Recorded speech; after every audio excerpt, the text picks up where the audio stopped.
Should you use credit repair or Tradelines? Choosing the wrong one can waste time and money.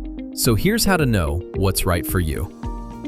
Credit repair focuses on addressing negative items on your credit report, like late payments, charge-offs, or collections. Authorized user Tradelines, on the other hand, are used by some individuals to help strengthen their credit profile by adding positive history, higher limits, and account age.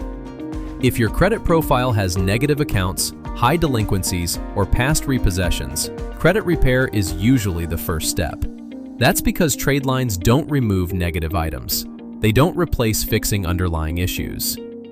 If your credit is already relatively clean but needs stronger limits, more history, or better overall structure, Tradelines may help support your profile, especially if you're preparing for a major purchase like a vehicle or home.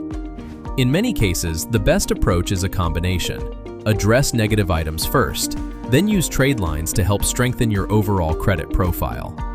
At Priority Tradelines, we focus on education and transparency so you can invest in the strategy that actually fits your situation.